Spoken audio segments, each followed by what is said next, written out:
Thursday, October 31st. The city streets are crowded for the holiday. 2 years of nights have turned me into a nocturnal animal. This opening monologue truly set the tone for what type of a movie the Batman 2022 was going to be.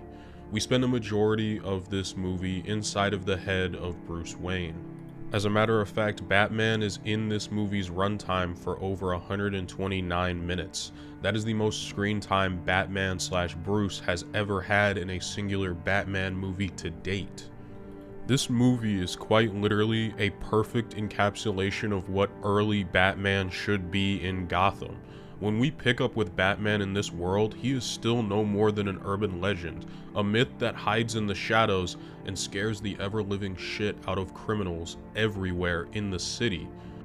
This Batman doesn't seem to have a whole lot of compassion. He is extraordinarily violent and angry. Just look at the way in which he chooses to handle this thug. It screams anger and passion. This Batman doesn't really have much of a restraint outside of not killing. He seems to actually take pleasure in hurting these common criminals. He sees it as purveying justice.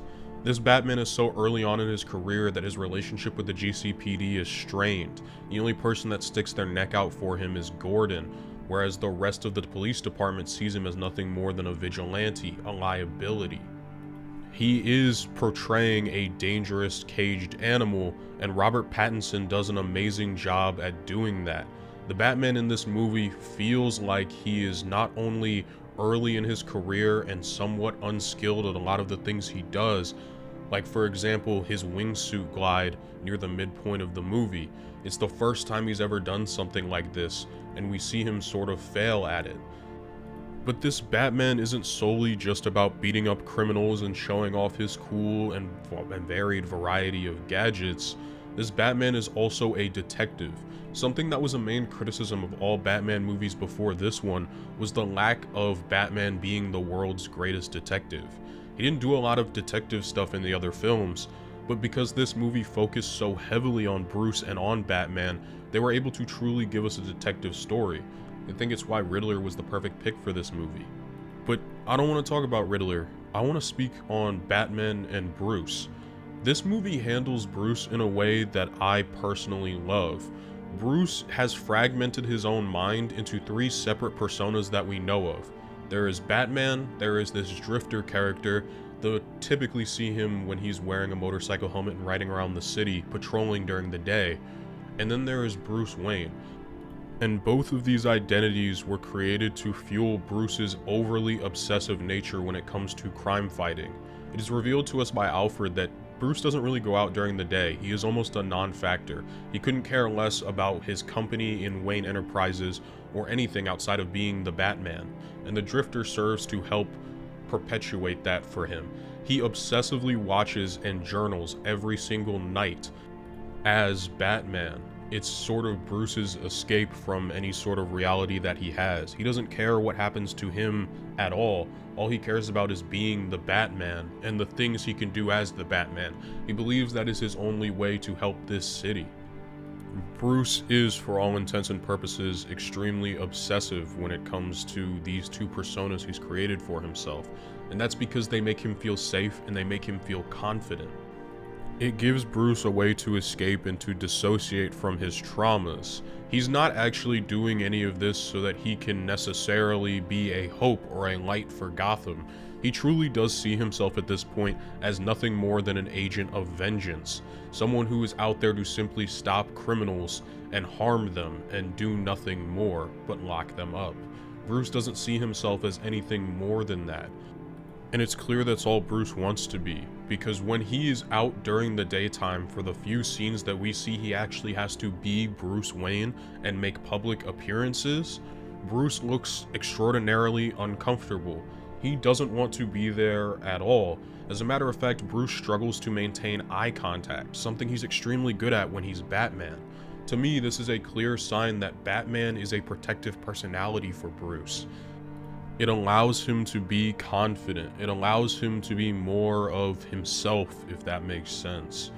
Bruce, when he has to truly just be without the mask, doesn't enjoy it at all. It's why we don't see a lot of him outside of his Batman or Drifter persona. He only does so when absolutely necessary. And yet, at the same time, I think his greatest development in the movie doesn't happen when he is being Batman, but when he is spending time outside of the cowl and is being Bruce Wayne. When he has to talk to the people of Gotham City and realize the perception that he not only holds, but also the perception that Batman holds as a figure in Gotham and as sort of a more mythological creature.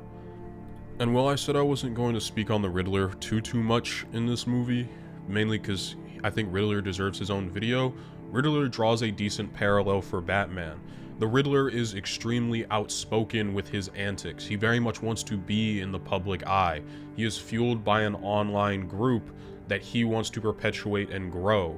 He is, in his own way, providing hope for that sort of incelic group of people that he has cultivated online.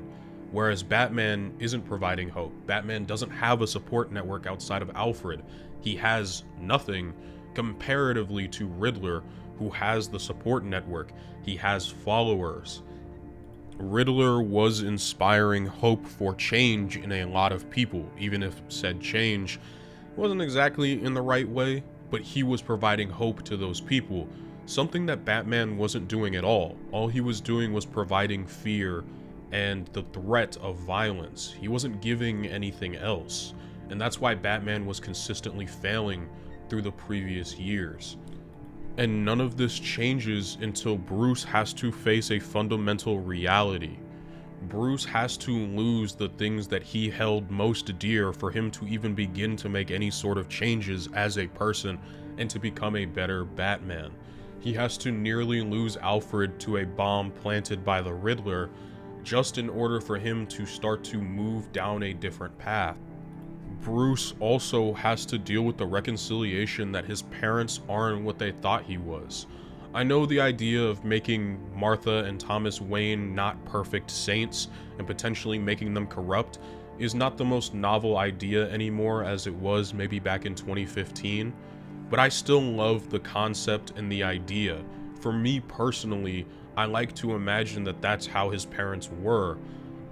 I know a lot of people prefer that his parents were perfect saints, but I don't think that's realistic. I know that draws its own different parallels, but I enjoy the parallel they're drawing here.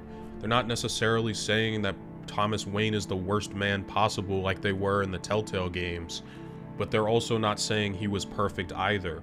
And I think that world crashing down for Batman, who's built his entire identity around avenging his parents, around their goodwill and good nature, I think when that all comes crumbling down, we see Robert Pattinson have a dramatic shift. He loses Batman and he loses the Drifter for a moment, and all of a sudden, he is nothing more than that broken kid once again. Because in all reality, he has never healed. When Bruce goes to see Falcone, he can't make eye contact. He is shriveled up and the camera is intentionally making him smaller. He is small. And when we contrast that with how he appeared at the door as Batman, he was larger than life and angry. He was able to easily walk inside with confidence that we hadn't seen before from, Bruce. Bruce in this scene is going to Falcone for answers. He is desperate to find out if what is being alleged against his dad is true. He is afraid that what is alleged against his father is true. He is afraid that his father went to Falcone to have a reporter killed. To Bruce, everything around him in his world is shattered currently, and he's looking for any sort of semblance of truth or good nature or anything he can find. And so Bruce is elected to essentially take what Falcone says as fact, and he sort of internalizes it. And after what happened with that reporter, Maroney was worried that your father would be in my pocket forever. He would have done anything to keep him from becoming mayor. You understand? To Bruce, everything about this is earth-shattering. Not only is he extraordinarily angry, but he's also just so sad. The dude just looks completely defeated. He has nothing left. But when he is at his absolute lowest, who does he go to? Alfred. Throughout this entire movie, Bruce has honestly been somewhat of a shithead to Alfred, and that's kind of expected for an early years Bruce Wayne or Batman. But I think the way in which it's handled in this movie is done really well, especially because just like most other interpretations, when Bruce is at his lowest, Alfred is the one that brings him up and raises him up. Alfred isn't perfect, but he desperately tries his best to take care of Bruce. He tried his best to take care of him, and did so all out of hope. Hope for building a better person, and a hope for a better future. And I think it's in this conversation that Batman's whole entire ideology as a character functionally shifts. Because for the first time in this entire movie, he actually listens to Alfred and takes his advice and actually listens to what Alfred has to say about him and about his family. I know you always blamed yourself. You were only a boy, Bruce. I could see the fear in your eyes, but I didn't know how to help. I could teach you how to fight, but I wasn't equipped to take care of you. You needed a father. And all you had was me. I swear, it's like Batman movies can almost never get this character wrong. Almost every Batman movie I've watched, I've felt that the Alfred was done extremely well for their version of Bruce. That speech that Alfred gives him is exactly what Bruce needed to hear. The honesty and just Alfred's willingness to want to be better for him, to have wanted to be a good father for Bruce, even though he knew he couldn't be. And when Bruce reaffirms those feelings, and I see Alfred shed that tear, I get emotional. I love this movie, and when those two characters hold each other's hands, to me that is perfect. It's everything I want out of a Batman movie. And at the end of the movie, we see a Batman who has been rebirthed essentially from the mud of Gotham. The entire city is flooded. The Riddler's plan technically worked.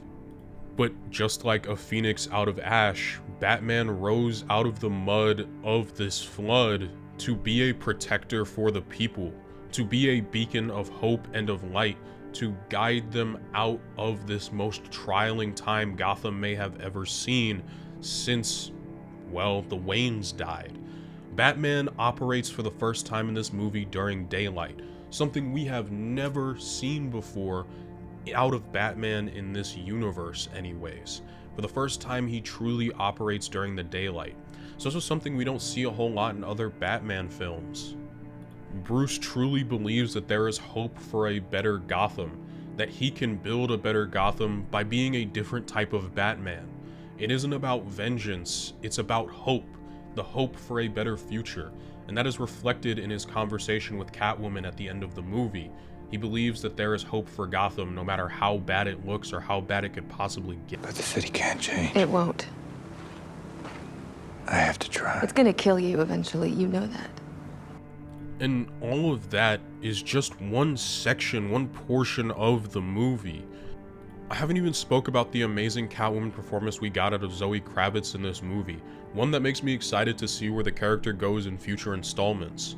The relationship between her and Bruce being developed so early on gives me hope that this movie franchise will actually go forward with the idea of Batman having a permanent partner in these movies, something we rarely see even in the comics. As well, this movie just gave us a lot of iconic scenes and iconic lines. Batman's first monologue in the movie is iconic. I love the way that we're so in his head in this franchise. We also get his iconic walk from his burning back setting to picking up Penguin. Tell me that hasn't become iconic as Batman. I love every little detail of Robert Pattinson's suit. When I first saw the suit, I hated it. I thought it was terrible, I thought the mask sucked, and I hated the bat symbol. But I love how practical it is and how it's used in the final section of the movie to help save people. To me, it's kind of a resemblance of Batman using what I'm assuming to be a gun that is his symbol now to save people. I really loved that about the movie. I ended up loving the costume. I ended up absolutely loving the fact that the Riddler was like a forum 4chan nerd who just wanted to sow terrible chaos because he believed he was some sort of Robin Hood. As I mentioned earlier, I absolutely love the detectivisms of this movie. We spend a lot of time with Batman figuring things out the hard way. And I firmly believe Robert Pattinson gave one of the greatest performances as Batman that I have personally ever seen. I have watched every single live-action Batman movie dating back to the racist 1940s serialized cartoons. I have seen it all, and personally, Robert Pattinson is one of my favorites to have ever graced the screen. He is easily top 2 for me. And that's hilarious because when I first heard that Robert Pattinson was announced at Batman, I laughed. I thought it was terrible casting, and I thought it was going to truly be a bad movie. I thought it was going to be bad. But what we got out of him and just everyone who was in this movie is absolutely incredible. They all put on amazing performances to bring me one of my favorite Batman movies ever. And it all comes from the depth of character that the writers were willing to give and the way in which the movie was shot and directed. I personally believe that Batman is at his best when he is being hopeful, when he is a beacon of light for the city of Gotham. I have an entire video dedicated to that. But I also believe Batman is at his greatest when he doesn't start there. I believe he's at his best when he starts from a lower point. And that's what this movie gives me. It's why I love Arkham Origins as a Batman game so much, is because it gives me a look into this younger, gruffer, angrier Batman. And it gives me a slow progression towards being this beacon of hope for everyone to see. I absolutely love this movie, and so that's why I wanted to get this video out on Thursday, October 31st. I felt that it was poignant that I finally spoke about this movie. It's only been on my idea board since I started my channel over a year ago. So, with all of that out of the way, I just want to say thank you all for watching. I truly appreciate it. Once again, I just want to thank you all for watching. If you liked the video, please leave a like. It helps out the channel a lot. If you dislike the video, please dislike and then tell me down below in the comments why you don't like the video. Constructive criticism helps me to be a better creator for all of you. If you want to sub, it's free and you can always unsubscribe later.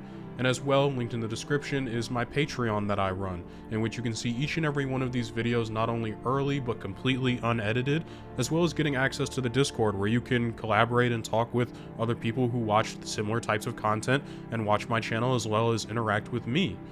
And as well, if you're in the $5 or above tier, you can join and be shouted out at the end of each and every one of my videos, just like these lovely people here. So shout out eSibert13, shout out Gabriel Lafonte, Transgears1, Vinny Gamer 75, Golden Boy 420, Dakota Rawson, Donovan Gomez, and MC Bomb 27. You all are amazing, and I hope you all have an absolutely fantastic day.